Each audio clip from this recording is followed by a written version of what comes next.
लोकसभा चुनाव की तैयारियों के बीच इंडिया गठबंधन में इन दिनों बसपा सुप्रीमो मायावती को शामिल करने के लिए कई तरह की चर्चाएं चल रही हैं। कांग्रेस बसपा सुप्रीमो से बात कर रही है कि अगर सपा से कल को बात बिगड़ती है तो बसपा को इंडिया दल में शामिल करा के उन्हें तरजीह दी जाए उत्तर प्रदेश से। इस बीच प्रदेश में तीसरे मोर्चे को सुगबुगाहट तेज हो गई है। माना जा रहा है कि मायावती इंडिया गठबंधन में शामिल होने को तैयार नहीं है, वो तीसरे मोर्चे की तैयारी कर सकती है। जी हां, जैसा कि अलग अलग राज्यों में उन्होंने छोटी क्षेत्रीय पार्टियों के साथ गठबंधन करने का फैसला लिया है। अभी भले इस फैसले पर मोहर ना लगी हो, ठीक वैसे उत्तर प्रदेश में भी मायावती तीसरा मोर्चा बना सकती हैं। बीजेपी को हराने के लिए यूपी में इंडिया गठबंधन खुद को मजबूत बनाने में जुटा है। अगर बसपा सुप्रीमो इस गठबंधन में शामिल होती है तो यूपी में गठबंधन को फायदा हो सकता है। इसलिए इन दिनों अखिलेश यादव के सुर भी बसपा को लेकर नरम दिखाई दे रहे हैं, लेकिन मायावती इंडिया गठबंधन को झटका दे सकती हैं। खबरों के मुताबिक बसपा सुप्रीमो इन दिनों असदुद्दीन ओवैसी की एआईएम पार्टी के साथ संपर्क में है और तीसरे मोर्चे पर काम कर रही है।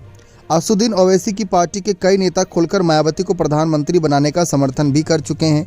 मायावती अगर अलग से मैदान में उतरती है तो इससे इंडिया गठबंधन के लिए मुसीबतें बढ़ सकती हैं। बसपा और एआईएम का गठबंधन होता है तो ये तीसरा मोर्चा पश्चिमी और पूर्वी यूपी की कई सीटों पर सीधा असर डालेगा और इंडिया गठबंधन का खेल बिगाड़ सकता है। यूपी में करीब 11 ऐसी सीटें हैं जहाँ पर दलित और मुस्लिम वोटर अगर एक साथ आते हैं तो निर्णायक भूमिका में रह सकते हैं। मायावती और ओवैसी की पार्टी अगर एक साथ यूपी में चुनाव लड़ते हैं तो इससे कई सीटों पर सीधा असर पड़ेगा। इनमें सहारनपुर की सीट शामिल है जहां मुस्लिम वोटर 20% हैं। 2019 में सपा बसपा गठबंधन के दौरान बसपा ने यहां से जीत दर्ज की थी।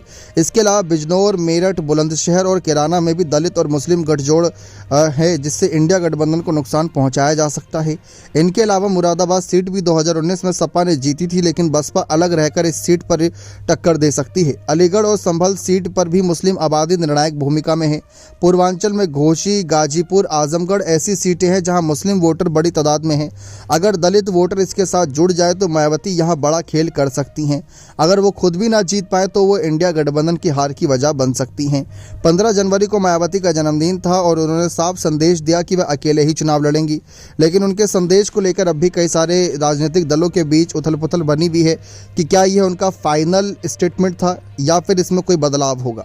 अनेक राज्यों में, जिसमें बात करें छत्तीसगढ़, हरियाणा, पंजाब, सब में छोटी क्षेत्रीय पार्टी के साथ वे गठबंधन करने के लिए तैयार हैं। अब ऐसे में उत्तर प्रदेश से भी अगर ओवैसी के साथ जाती हैं तो तीसरे मोर्चे का सीधा आह्वान होता नजर आएगा।